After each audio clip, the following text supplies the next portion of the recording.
नसीन, अगर किसी को लगता है कि दुनिया आलमी जंग की तरफ नहीं जा रही है तो वो बेखबरी से निकले और इस खबर के ऊपर जरा देखिए जो इस वक्त दुनिया की सबसे बड़ी खबर बन चुकी है। रूस से ये सबसे मेगा न्यूज सामने आ रही है। प्यूटन की जानिब से हंगामी न्यूक्लियर मशकों का ऑर्डर कर दिया गया। जी आई रिपीट, प्यूटन की जानिब से हंगामी न्यूक्लियर जंगी मशकों का ऑर्डर इस वक्त कर दिया गया है और प्यूटन की जानिब से यह कहा गया कि वो किसी भी वक्त यूक्रेन के ऊपर न्यूक्लियर मिसाइल इस्तेमाल करने जा रहे हैं, क्योंकि जंग वहां पर इस कदर फैल चुकी है और अब मामला जो है वो न्यूक्लियर की तरफ जा चुके हैं। और खबर साथ ये भी आ रही है कि वहां पर ऐसे मिसाइल टेस्ट किए जा रहे हैं, ऐसे बैलिस्टिक मिसाइल जो कि न्यूक्लियर वॉरहेड्स को लेकर जा सकते हैं, वो टेस्ट किए जा रहे हैं।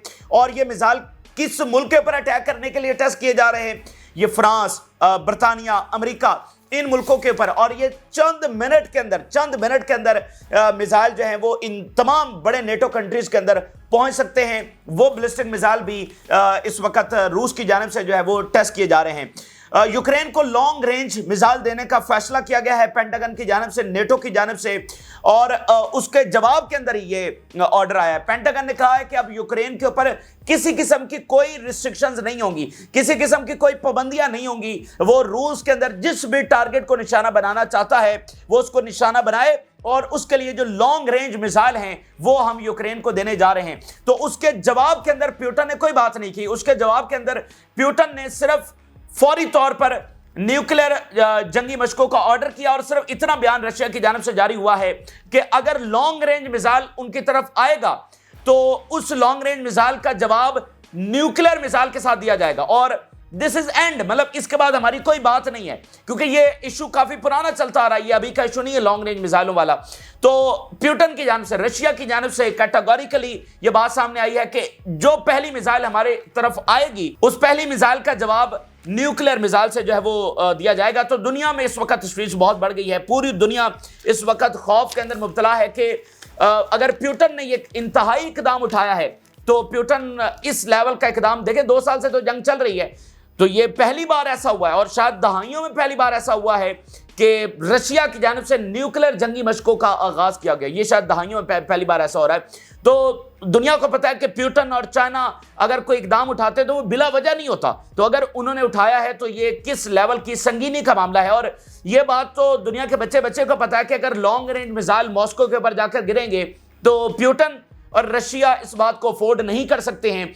तो कन्वेंशनल वेपन तो वो पहले इस्तेमाल कर रहे हैं, उसका जवाब फिर उनको न्यूक्लियर वेपन्स ही के साथ देना पड़ेगा, जिसके तरफ जब अब मामला जा चुका है। तो उसके ऊपर तफसीली बात करेंगे। ये आलमी जंग, मतलब देखें इतनी जंगे खौफनाक मोड के अंदर हम चले गए हैं कि किसी भी लम्हे आपको ये खबर यूक्रेन से आ सकती है कि वहां पर न्यूक्लियर मिसाइल जो है टेस्ट कर दिया गया। क्योंकि जो लॉन्ग रेंज मिसाइल हैं उनके बारे में ये ज़हन में रखें, वो यूक्रेन के हवाले किए जा चुके हैं, वो यूक्रेन के पास है, सिर्फ उनके ऊपर रिस्ट्रिक्शंस थी कि वो इस्तेमाल नहीं किए जा सकते।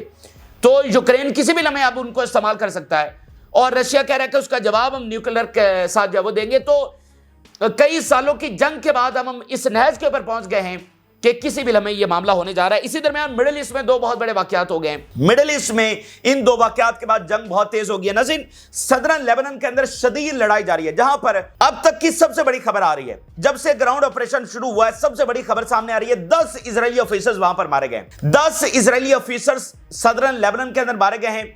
ये इस 1 महीने के ग्राउंड ऑपरेशन की, इन्वेजन ऑफ लेबनान की ये सबसे बड़ी खबर। उसके बाद जो इजराइल है वो बदमस्त हाथी की तरह उसने बमबारी शुरू कर दी है, वो हवास बाख्ता हो चुका है। और मिलिट्री की जानिब से एक ज्वाइंट स्टेटमेंट भी साथ सामने आई है।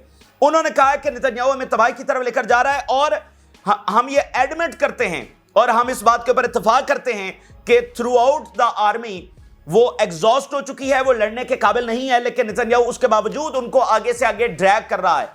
तो ये हमारे लिए बहुत तबाहकुन साबित होगा। लेकिन इसके बावजूद नेतन्याहू के ऑर्डर के ऊपर लेबनान का जो मशरकी हिस्सा है जहां पर हिजबुल्लाह मौजूद ही नहीं है, हिजबुल्लाह तो सिर्फ बेरूत से नीचे वाले जो एरिया यानी जो सदरन लेबनान है वहां पर वो मौजूद है। बेरूत से जो दूसरी तरफ वाला लेबनान है वहां पर हिजबुल्लाह बिल्कुल उनका कोई प्रेजेंस है ही नहीं, तो उन इलाकों के ऊपर बमबारी होती भी नहीं है। तो वहां पर इजराइल की जानिब से एक बदमस्त हाथी की तरह, एक हवास बाख्ता डिफीटेड आर्मी की तरह बस अब वो इधर उधर बम जो है वो उन्होंने गिराना शुरू कर दिया। उस वाले हिस्से के ऊपर जहां पर कोई बॉम्बिंग नहीं हो रही थी, उन शहरों के ऊपर बॉम्बिंग शुरू कर दी गई है। यानी सदरन लेबनान से लोग निकलकर उन हिस्सों की तरफ जा रहे थे और अब उन शहरों के ऊपर बमबारी शुरू कर दी है और वहां से इवैक्यूएशन और जो डिस्प्लेसमेंट है वो लेबनीज को जो है वो देखने को मिल रही है। तो पूरा लेबनान इस वक्त जंग के अंदर ड्रैग हो गया। यानी पहले एक हिस्सा था, अब वो दूसरे पार्ट के अंदर, मशरकी पार्ट के अंदर जब बमबारी अभी कुछ देर पहले शुरू हुई है तो वो सारे का सारा इसमें शामिल हो गए। तो जंग वहां पर इस वाकये के बाद बहुत तेज हो गई है और वहां पर क्रिश्चियंस हैं, वहां पर द्रूज हैं, उनके अलग से मिलिट्री विंग्स हैं और इनकी और हिजबुल्लाह की एक सिविल वॉर भी हो चुकी है और यही काम इस वक्त दोबारा इजराइल वहां पर करने जा रहा है। तो लेबनीज आर्मी, वो सारी कम्युनिटीज जिनके अपने अस्करी विंग्स हैं, वो भी अब इजराइल के खिलाफ समझे कि उतरने जा रहे हैं क्योंकि उनके ऊपर इजराइल ने जो है वो जंग लॉन्च कर दी है। तो ये सारी खबरें और अगली खबर जरा अंदाजा लगाइए। सऊदी अरब की जानिब से अरब इस्लामिक समिट हंगामी तौर पर बुला दिया गया। अरब इस्लामिक समिट जिसके बारे में ईरान और बाकी बहुत सारे मुल्क बात कर रहे थे कि अब वक्त आ गया है कि सारी इस्लामी दुनिया मिल बैठे, और ये ज़हन में रखिए ये ओआईसी के फोरम के तहत नहीं बुलाया गया, ये अरब इस्लामिक समिट बुलाने का जो है वो ऐलान किया गया है और इसमें बहुत बड़े फैसले, क्योंकि अब इनके पास कोई स्पेस नहीं बची है, अब इनके पास खामोश बैठने का कोई चांस बचा नहीं है क्योंकि सबकी जो बका है वो ऑन स्टेक आ चुकी है।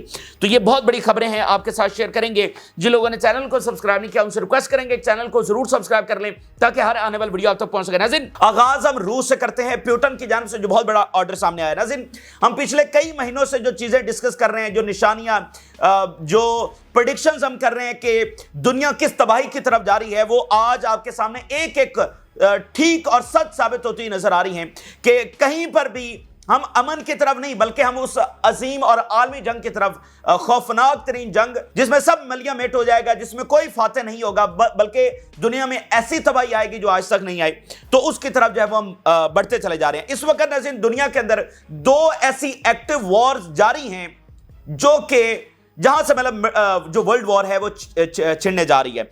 एक तो नाज़रीन मिडिल ईस्ट की ये जंग है जो कि जाहिर बात है गजा में वो एक जेनोसाइड है। तो दूसरा जो बैटलफील्ड है वो यूक्रेन और रशिया का है। अच्छा, अब नाज़रीन जो यूक्रेन की वॉर शुरू हुई थी वो नेटो के तनाज़े के ऊपर शुरू हुई थी। रूस पिछले कई सालों से, कई दहाइयों से, ये तकरीबन 3 दहाइयों का इशू है यूक्रेन का नेटो का हिस्सा बनना।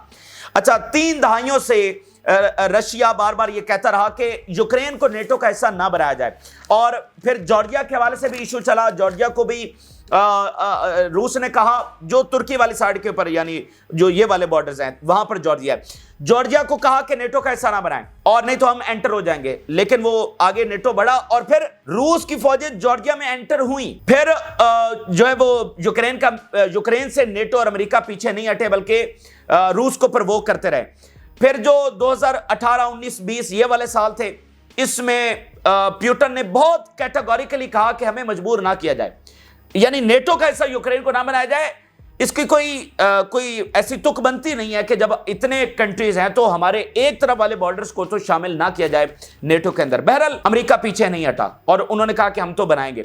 तो फिर 2022 के अंदर इस तनाज़े की वजह से देखिए हुआ कुछ भी नहीं था, कोई यूक्रेन से मिसाइल नहीं गए, कोई रास्ता नहीं रोका, कुछ भी नहीं हुआ। लेकिन वो एक बुनियादी इशू, जो स्ट्रेटेजिक लेवल का इशू, जो रशिया के सर्वाइवल का इशू है, क्योंकि नेटो जब उनके बॉर्डर्स के ऊपर आ जाएगी, वहां पर अड्डे बनाएगी, वहां पर आकर मिसाइल रखेगी, तो रशिया तो इनसिक्योर हो गया ना।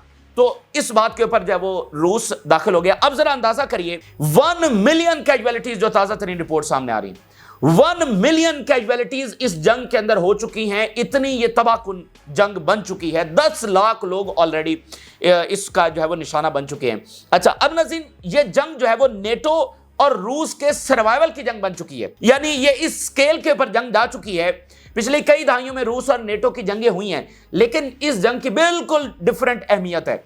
इसमें एक की हार होनी और दूसरे की जीत होनी है, यानी वो सर्वाइवल लेवल की हार। अगर यहां पर रूस हारा तो फिर रूस रीशेप होगा, यानी रूस डिवाइड हो जाएगा, उसके कई हिस्से हो जाएंगे।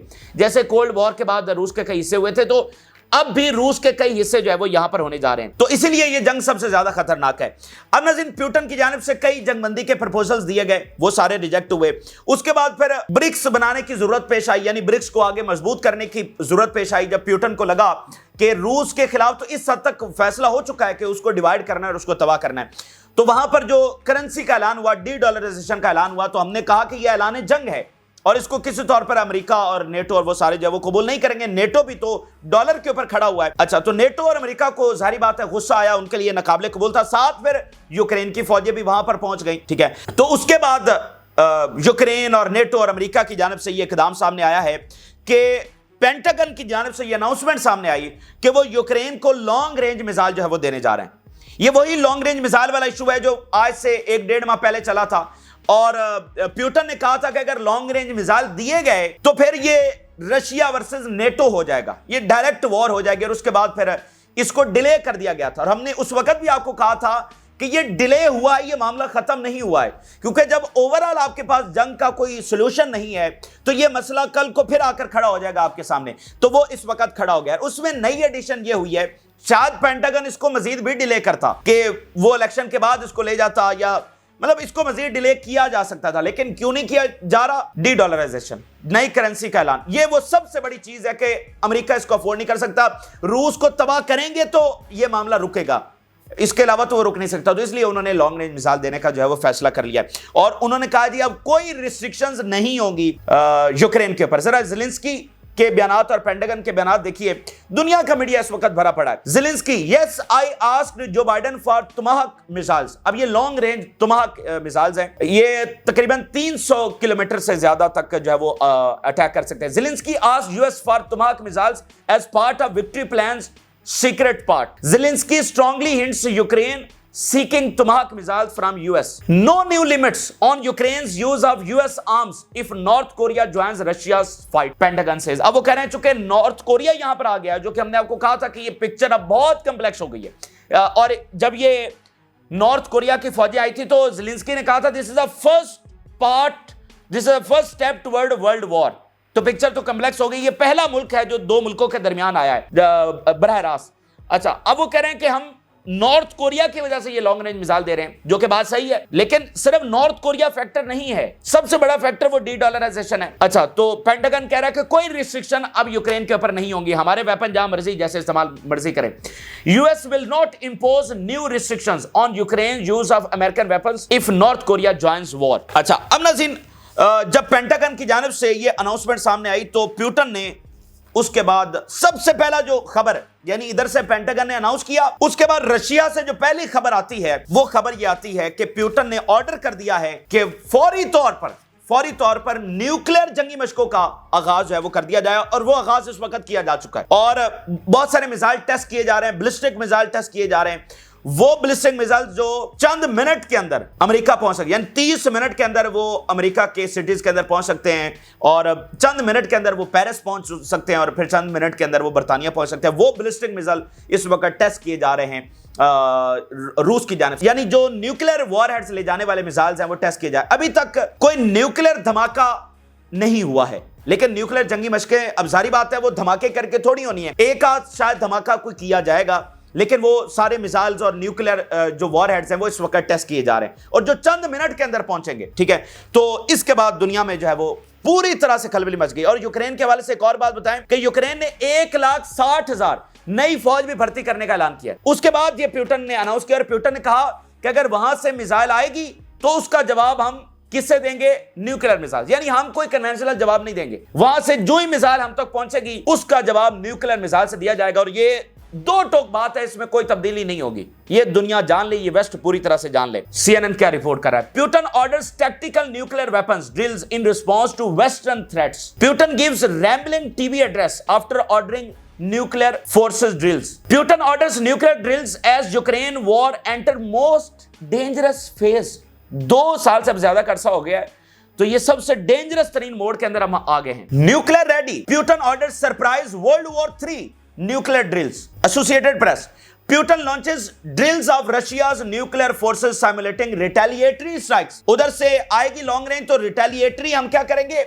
हम कोई लॉन्ग रेंज मिसाइल नहीं भेजेंगे, बल्कि हम न्यूक्लियर मिसाइल भेजेंगे। तो ये इस वक्त जनाब रूस से जो है वो सबसे बड़ी खबर सामने आ रही है। अच्छा, अब नाज़रीन बात ये है कि जंग उस लेवल के ऊपर चली गई है कि एक की हार है और एक की जीत है, यानी या रशिया जीतेगा या नेटो जीतेगा, एक ने रहना है और दूसरे ने खत्म होना है। अगर हम बात करते हैं कि नेटो की शिकस्त की, यानी अगर आज जंग रुकती है, अगर आज जंग रुक जाती है, हाँ अब दुनिया इस आलमी जंग के दहाने के ऊपर पहुंच गई है, सपोज हम करते हैं कि क्या यहां से कोई वापसी हो सकती है, क्या यहां पर कोई जंग रुक सकती है। तो अगर ये अभी जंग रुकेगी तो किसकी शर्तों के ऊपर रुकेगी? रशिया की। जाहिर बात है उनकी शर्तों पर रुकेगी क्योंकि वो फाते हैं।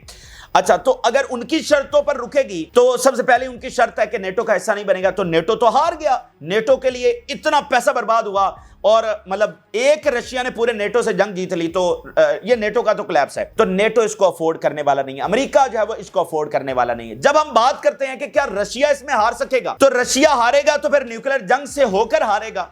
यानी अगर आप रशिया को हराने के लिए जाएंगे, अगर आप उनको ऐसे वेपन देंगे, ऐसे जंगी हथियार देंगे जो आगे रशिया में जाकर हिट कर सकें, उनके जो अस्करी एसेट्स हैं उनको तबाह कर सकें, तो रशिया क्या कह रहा है, हम उसका जवाब न्यूक्लियर से देंगे। तो न्यूक्लियर जंग आपको लड़ना पड़ेगी। और न्यूक्लियर जंग के हवाले से आप ये बात ध्यान में रखें, एक बार मैंने ये पहले भी आपके साथ शेयर किया है कि जो रशिया का न्यूक्लियर सिस्टम है वो वैसे दुनिया में सबसे ज्यादा न्यूक्लियर मिसाइल जो है वो रशिया के पास है। और रशिया का न्यूक्लियर सिस्टम इस तरह का है कि बिलफर्ज अगर अमेरिका पहले न्यूक्लियर गिरा देता है रूस के ऊपर और पूरे रूस के ऊपर गिरा दिए जाते हैं, रूस मलियामेट हो जाता है, यानी सैकड़ों या 1000 2000 न्यूक्लियर बॉम्ब गिरा दिए जाते हैं रशिया के ऊपर, रशिया मलियामेट हो गया, कुछ भी नहीं बचा। उसके बाद आपको पता है क्या होगा, रशिया ने अपना न्यूक्लियर इस तरह से ऑटोमेटिकली उसको डिजाइन किया हुआ है कि सेंसर के जरिए उसको पता लग जाएगा कि न्यूक्लियर बॉम्ब जो है वो चल चुके हैं, और वो चंद मिनट 5-10 मिनट या 15 मिनट इंतजार करेगा कि क्या मॉस्को से कोई कमांड आई है या नहीं आई। अगर 10-15 मिनट के अंदर मॉस्को से कोई कमांड नहीं आई तो वो आर्टिफिशियल उनका सिस्टम ये समझेगा कि पूरा रूस तबाह हो चुका है, और उसके बाद वो 4000 न्यूक्लियर मिसाइल अमेरिका और तमाम नेटो कंट्रीज के ऊपर फायर कर देगा ऑटोमेटिकली। यानी अब इसमें ये आप मुझे बताइए रशिया को कैसे हराएंगे? आपने उनके ऊपर न्यूक्लियर मिसाइल भी गिरा दिए हैं, उसके बाद भी आप उसको हरा नहीं सकते हैं। उसके बाद भी उनके 4000 जो न्यूक्लियर मिसाइल हैं वो अमेरिका और बाकी तमाम जो नेटो कंट्रीज हैं उनके ऊपर ऑटोमेटिकली फायर हो जाएंगे, तो दुनिया में पीछे क्या बचेगा? ठीक है, तो इसीलिए ये जंग सबसे ज्यादा खतरनाक है कि आपके पास एग्जिट स्ट्रेटजी नहीं है। आप जंग को उस लेवल के एक बेतुकी मीनिंगलेस वॉर जो छेड़ी गई, और इसी को अब आप अप्लाई करें मिडिल ईस्ट के अंदर। मिडिल ईस्ट में भी आपके पास एग्जिट स्ट्रेटजी नहीं है। दोनों जगहों पर आप देखें, या तो नेटो और इजराइल को हार मानकर जंग रोकना होगी, या फिर आपके सामने आगे एक बड़ी जंग खड़ी हुई है।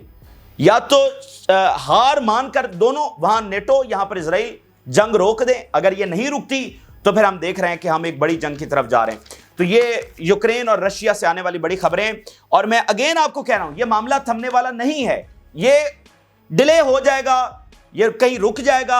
अगर बिलफर्ज वो कहेंगे कि अच्छा अब हम मिसाइल वापस ले रहे हैं, तो उधर से नॉर्थ कोरिया की फौजें आ गई हैं, तो अब ऐसा भी नहीं लगता कि पेंटागन पीछे हट जाएगा।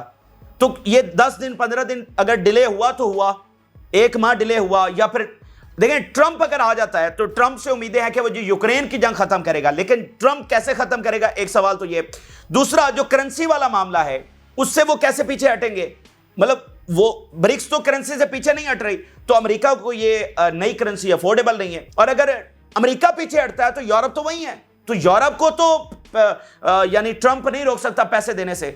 तो इसीलिए ये बहुत कॉम्प्लेक्स अब मामला हो गया है, और मतलब कोई सोल्यूशन अब यहां पर जब नजर। और फिर जो ट्रंप की सोच ईरान के हवाले से है, मिडिल ईस्ट के हवाले से, अच्छा वहां से वो रोकेगा तो फिर यहां वो तो कहता है कि ईरान के ऊपर न्यूक्लियर बम गिरा दिया जाए, तो फिर यहां पर क्या किया जाएगा? अच्छा, अब जरा आ जाइए मिडिल ईस्ट के अंदर इस वक्त क्या हो रहा है। मिडिल ईस्ट के अंदर 2 बहुत बड़े वाकयात हुए हैं जिसने जंग को बहुत तेज, बहुत खतरनाक और बहुत जो सीरियस तरीन मामला है उसके अंदर हम चले गए। एक तो सदरन लेबनान के अंदर 10 इजरायली ऑफिसर्स मारे गए। ये बहुत यानी इस ग्राउंड ऑपरेशन की सबसे बड़ी डेवलपमेंट है। 10 इजरायली ऑफिसर्स एक साथ जब वो वहां पर मारे गए, इतनी बड़ी लड़ाई और इस तरह से रेजिस्टेंस इनका सामना कर रही है। और एक तो आप देख रहे हैं कि पिछले कई दिनों से इतनी ज्यादा कैजुअलिटीज हो रही हैं, ऊपर से जब ये खबर पहुंची है कि 10 ऑफिसर्स मारे गए तो पूरी तरह से हवास बाख्ता हो गए और इजराइल पूरी तरह से लरज उठा है। मिलिट्री की ज्वाइंट स्टेटमेंट आ गई है पहली बार। उन्होंने कहा जी हम एडमिट करते हैं कि पूरी हमारी इजरायली फौज एग्जॉस्ट हो चुकी है और वो लड़ने के नाकाबिल लड़ना चाहती है। All security and military levels in Israel have come to understand that the army has become exhausted due to the heavy losses. ये इतनी लंबी लड़ाई और शदीद तरीन जानी नुकसान की वजह से आर्मी एग्जॉस्ट हो चुकी है। तमाम मिलिट्री और सिक्योरिटी इदारे इस बात को अब अंडरस्टैंड कर रहे हैं। तो वो कह रहे हैं लड़ ही नहीं सकती, लेकिन जाहिर बात है आप जानते हैं कि नेतन्याहू इस तरह से तो रुकने वाला नहीं है जब तक कि वो फाइनल अपने अंजाम को ना पहुंच जाए। तो इसके बाद यानी ये 10 ऑफिसर्स के मरने के बाद इसराइल ने क्या किया है? इसराइल ने जनाब जो मशरकी लेबनान है, हम इस वक्त ये सदरन लेबनान में हैं, जो नॉर्दर्न और मशरक वाला एरिया है, वहां पर बदमस्त हाथी की तरह इसराइल जो है वो उसने हमले शुरू कर दिए हैं। और वहां पर जो सबसे इंपॉर्टेंट सिटी है बाल्बेक, इसका नाम है, अगर आप मैप के ऊपर देखें तो ये बेरूत से ऊपर वाले हिस्से की तरफ है, उस बेरूत के नॉर्थ की तरफ है। तो Baalbek very very important city है और ये भी उस यूनाइटेड नेशन के हेरिटेज उसका हिस्सा है। और यहां पर रोमन एम्पायर के जो बड़े फेमस टेंपल्स यहां पर हैं, मतलब दुनिया के वाले से बड़ी इंपॉर्टेंट इमारतें यहां पर है। 3000 साल पुरानी जो बाकियात है वो यहां पर है और उसमें सबसे फेमस रोमन का वो टेंपल है जो इस सिटी की पहचान है। अच्छा, अब उन्होंने कहा कि यहां से सारे लेबनीज जो है वो निकल जाएं और वहां से इवैक्यूएशन शुरू हो गई है। 1 घंटे का उन्होंने टाइम दिया है और बहुत बड़ी तादाद में लोग वहां से निकले और अब इस वक्त बाल्बेक के ऊपर बमबारी शुरू हो गई है। यानी उन्होंने अनाउंस किया और 1 घंटे के बाद उसके ऊपर जो है वो बॉम्बिंग शुरू कर दी है। अब इससे पहले वो सदरन लेबनान पर बॉम्बिंग कर रहे थे और सदरन लेबनान से सारे मतलब 10 लाख के करीब लेबनीज ऊपर वाले हिस्सों की तरफ चले गए। अब वो ऊपर वाले हिस्सों के ऊपर बमबारी शुरू हो गई है, तो उसके बाद वो कहां पर जाए? तो दूसरी इसमें अहम बात यह है कि यहां पर हिजबुल्ला नहीं है। हिजबुल्ला सिर्फ सदरन लेबनान और बेरूत से नीचे है, जिसको बेरूत का सबब्स भी आप कहते हैं। ऊपर वाले हिस्सों में नहीं है, वहां पर क्रिश्चियंस हैं, वहां पर दरूज हैं। एक सिविल वॉर हुई थी इन तीनों के दरमियान और उसके बाद फिर ये डिवाइड, वो उधर रहते हैं, ये इधर रहते हैं। अच्छा, अब एक तो इसराइल का मकसद ये है कि ये जो उसकी इतनी बड़ी कैजुअलिटीज हुई हैं, मतलब एक जिस तरह होता है ना कि डेस्परेशन के अंदर आप बस हमले शुरू कर देते हैं, वो उन्होंने कर दिए।